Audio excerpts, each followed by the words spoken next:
I mean, it's a legitimate question. Hey, I paid my student debt off. Now you're giving it away for everybody else. What about me? You're going to give me my money back? Do you need a refund? I want to get all of your reactions to that idea quickly. Raphael, we'll start with you. All right, guys. On my way home. Another long day. Plus, tonight I was speaking. Hang on a second. Let me get this gummy bear out of my teeth. Anyway, I'm on my way home. I just finished speaking to the Williamson County Libertarian Party about gun rights and gun bills. I know it's dark, but I'm driving home. And so I was listening to the radio, and I've been listening throughout the day, but apparently Bernie Sanders and many Democrats, especially the presidential candidates, are saying that if you are incarcerated, you have a right to vote. If you're in prison, you have a right to vote. And there was a, on the Fox News channel, there was a so-called constitutional scholar quoting the 14th Amendment saying that Bernie Sanders is technically right. You can't disenfranchise constitutionally protected rights while in prison. So I'm thinking about that. And I'm thinking, first of all, it's interesting that someone in prison should be voting. But I wonder if Bernie Sanders and all these other Democratic presidential candidates who believe, other than Steve Buttigieg, whatever his name is, Buttin guy, I wonder if they believe that that's true about all constitutionally protected rights, because can you imagine someone like me arguing that someone who's incarcerated, a murderer, a felon, anybody, terrorist, that just because they're in prison should not lose their Second Amendment rights? I mean, according to what Bernie Sanders is saying, even the Boston Marathon bomber, a man who killed people, several people, injured many others, Nidal Hassan, who killed a bunch of soldiers, that they should have their right, they should not lose their rights just because they're in prison. So should those people lose their right to keep and bear arms if they're in prison? I think it would actually be great. Here's a great idea. This is a wonderful way to take care of two things at the same time. The first is violent crime, right? And the second thing is our overcrowded prison population. Is all these people who are on death row or in maximum security prisons because of violent crimes. What I say is get rid of guards, just put them in like bulletproof prisons. Let them all have a gun. There you go. You're going to solve two problems at the same time. The first problem,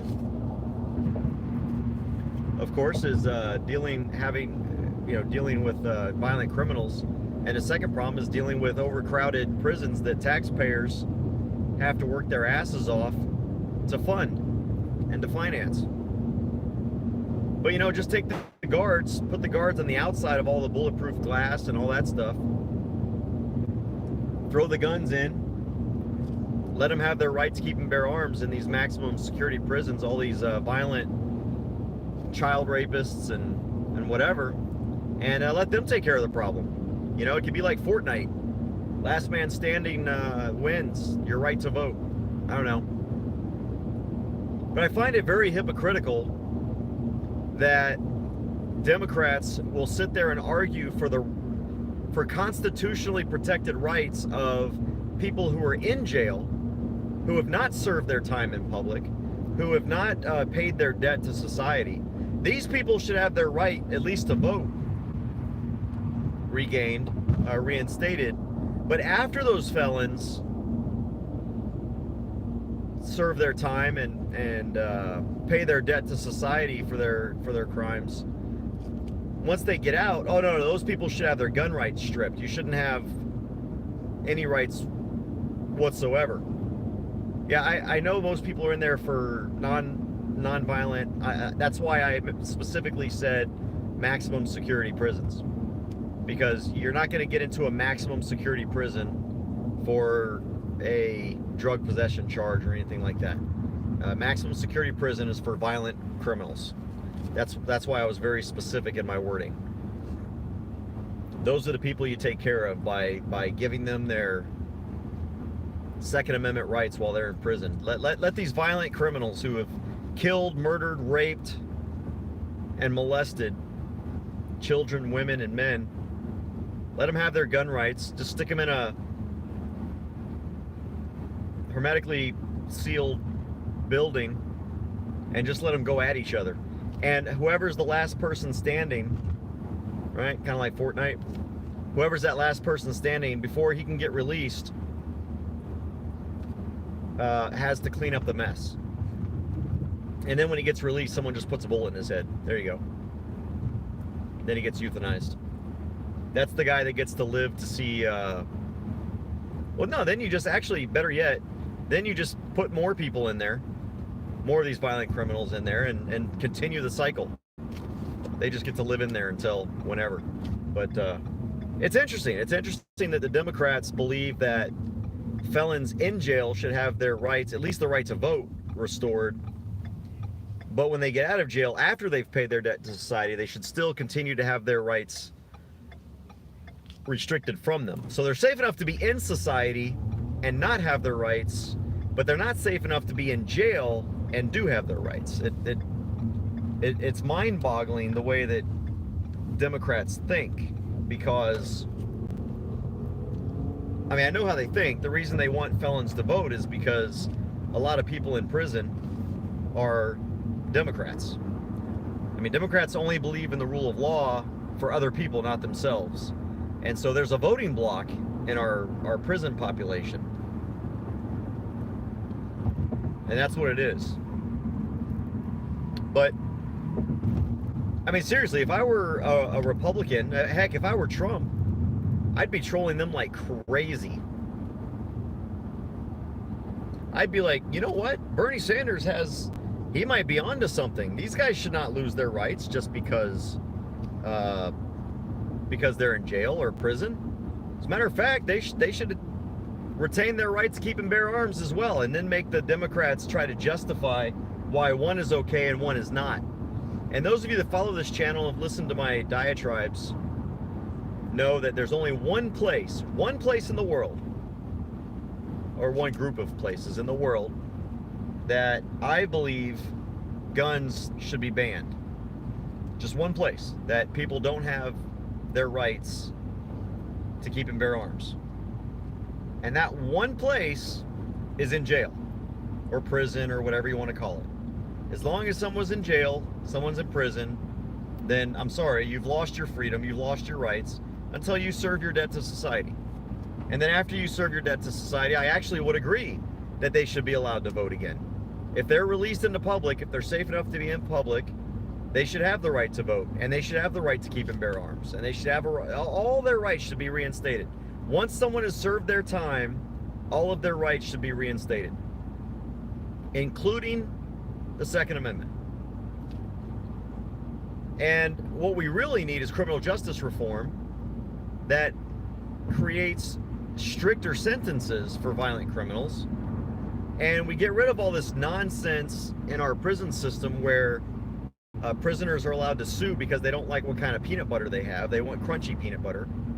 Where prisoners get cable provided to them for free. Free education. Free all these other things. So make prisons suck. Absolutely suck. And people actually have to serve hard time for hard crimes. And then when they get out, give them back their rights. And if they're not safe enough to be out, don't let them out. But that's a criminal justice problem, not an access to firearms problem. I don't hear anyone in the media, including Fox News, but I don't hear anyone in the media as they've been debating this. And I'll admit, I listen to Fox News and One America News is really what I listen to a lot. But I listen to Fox News in my car because that's, the closest I can get to at least something other than liberal media. And I still have yet to hear a single reporter mention or ask the question of people who support this idea that people in prison should have their rights restated to vote. Not a single person has asked, well, what about their gun rights? And then follow that up with, because you know what the answer is. The answer is, oh, no, we can't have guns in prisons. Well, why not? I mean, they have a right to keep and bear arms. I mean, if it's a constitutionally protected right, as you just argued, then how can you say that one constitutionally protected right can be reinstated while another can't? But they're not asking that question. No one in the media, the left, the right, the center, even as a follow-up. Well, you just said you support letting felons vote that are in prison, still serving their time. They just got convicted of blowing up people, or murdering people, or raping people, or molesting a 6-month-old child, and those people are allowed to vote. Why shouldn't they also have their right to keep and bear arms reinstated? But no one's asking that question. I'd like to know why. Tomorrow, if you're able to get to the Capitol, it's not really that big of a deal. Senate Bill 61 is being heard. I mean, it's a good bill, but it doesn't really do much. But Senate Bill 61, this is a Democrat bill, by the way, folks. Zaffirini is a Democrat. And the bill would create a tax exemption, a sales tax exemption, for gun safety devices. That includes gun trigger locks, plugs, but also gun safes. And it would create a tax-free exemption for gun safes. And this is a bill that we support, that I support wholeheartedly. I don't think anybody should have to pay a tax on a right. I think I think it should be expanded, I mean, if I want to get a microphone, which is an extension of my free speech, or a megaphone, or a speaker, then I should be able to get a tax exemption on that. When I have t-shirts made that have a political message on them, I think there should be a tax exemption on that. But I'll take what Senate Bill 61 does, which is create a tax exemption on firearm safety devices, which includes gun safes. I mean, think about this. These gun safes, you're going to pay several $100s. I mean, you're talking, you could save at least a box of ammo. Get your gun safe and a box of ammo because of the sales tax. But you're talking $800 for a really good safe, about $800. You're talking almost $80 in sales tax that you're going to save under this bill. And I'm a fan of getting rid of almost all taxes. So I don't care what the tax exemption is. If they want to make a tax exemption, I'll take it.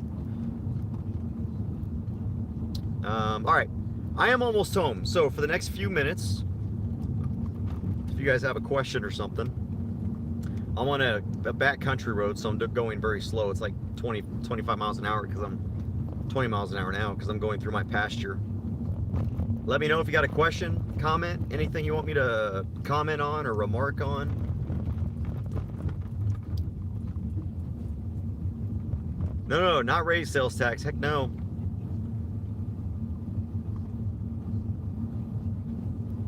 I don't care about regressive and progressive sales taxes. I think because they say that a flat tax is a regressive tax. I don't care. I think everyone should pay the same amount.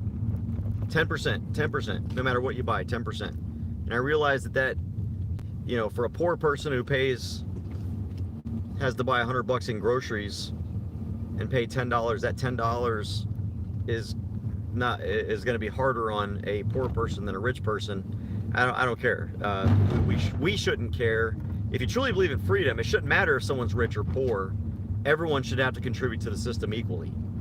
And a rich person is going to pay more anyway because they're going to buy more expensive stuff and more stuff than a poor person.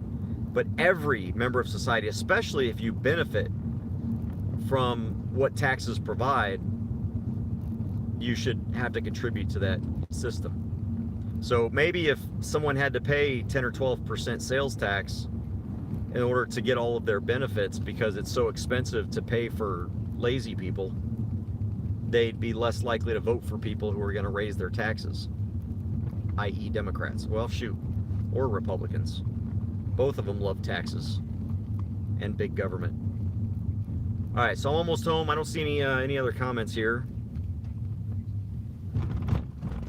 See, my problem with what Abbott is doing, I don't have a problem with raising sales taxes 1% as long as there is a commensurate reduction in property taxes.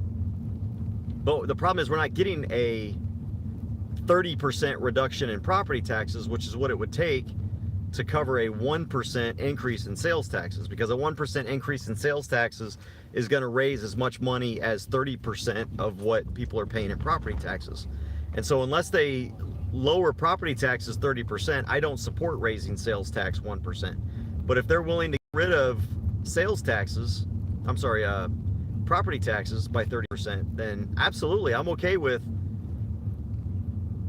raising the sales tax, because then you can just choose not to buy stuff if you don't want to pay those taxes. Whereas if you own a home, you don't have a choice. The government's going to steal your money. And if you don't pay them, they're going to steal your house too. So Abbott's kind of, property taxes first. Property taxes first. Get some property tax relief, not reform, relief. And then let's talk about a sales tax. You don't talk about a sales tax without talking about a reduction in property taxes.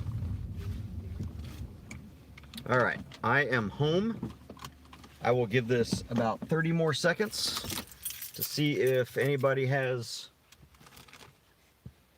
anything else they want to talk about.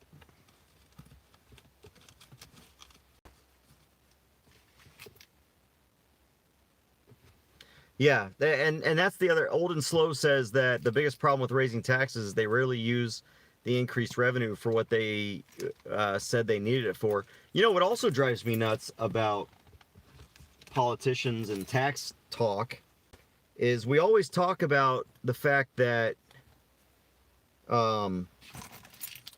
we need to raise taxes for this and taxes for that, and it's all about how much money are we going to steal from people.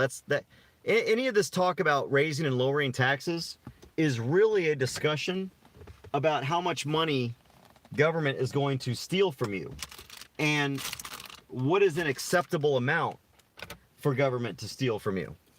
That's exactly what any talk of raising and lower taxes, I don't care if you're a Republican, a Democrat, or whatever. I wish we'd talk about it in terms that were more accurate instead of saying property tax relief or reduction, saying property theft reduction. But no one ever talks about what we're going to do to reduce the size of government. What programs can we cut? I don't think a single sunsetted program or organization has been cut this session. Not a single one. Every single program that has come up for a hearing on whether or not it should still exist has been approved to exist continuously.